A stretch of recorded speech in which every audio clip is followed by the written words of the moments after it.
அம்மா காலையிலே மாவுக்கு போட்டிருந்தாங்க. அதனால் நான் தான் மாவு அரைக்கலான்னு சொல்லிட்டு அரைச்சிட்டு இருந்தேன். ஏன்னா எனக்கு பெரிய கிரைண்டரில் மாவு அரைக்கிறதுனா ரொம்ப பிடிக்கும். அந்த மாதிரி அம்மா வீட்டில் ஏதாவது ஸ்ட்ரீட்டில் டெய்லியுமே ஏதாவது வந்துகிட்டே இருக்கும். இன்றைக்கி கடலை வந்துருந்துச்சு. அம்மா வாங்கி வறுத்து கொடுத்துட்டு இருந்தாங்க. இன்றைக்கி ஷாப்பிங் போகலான்னு சொல்லிட்டு அண்ணன் பொண்ணு கூப்பிட்டுருந்தா. அதனால தான் நானும் அவளும் மட்டும்தான் போயிருந்தோம். பஸ்ஸில் தான் போயிருந்தோம். கொஞ்சம் அவளோட ஃப்ரெண்டோட மேரேஜ் போகணுன்னு சொல்லிட்டு ப்ளவுஸு ஜுவல் வாங்குறதுக்காக தான் போயிருந்தோம். ப்ளவுஸ் எல்லாம் நல்லா இருந்துச்சு மாடலு. ஆனால் கொஞ்சம் காஸ்ட்டு தான் கொஞ்சம் ஜாஸ்தியாக இருந்துச்சு.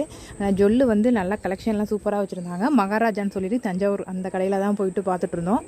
நிறைய கலெக்ஷன் ஒன்று ஒன்றா வச்சு பார்த்துட்டு இருந்தோம்.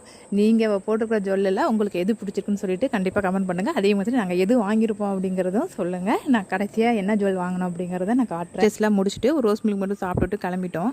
அப்பா திருவேறு போயிருந்தாங்களா. அங்கே ஆண்டவர் அசோகா கடைன்ட்டு ஒரு ஃபேமஸான கடை இருக்குது. அந்த ஸ்வீட் வந்து அசோகா ஸ்வீட் வாங்கிட்டு வந்திருந்தாங்க. இந்த ஸ்வீட் பற்றி உங்களுக்கு எத்தனை பேருக்கு தெரியும்னு கமெண்ட் பண்ணுங்கள். இந்த ஜுவல் தான் எங்கள் அண்ணன் பொண்ணுக்கு ஜுவல் பிடிச்சிருக்கான்னு சொல்லுங்கள். நாளைக்கு பார்க்கலாம். பாய்.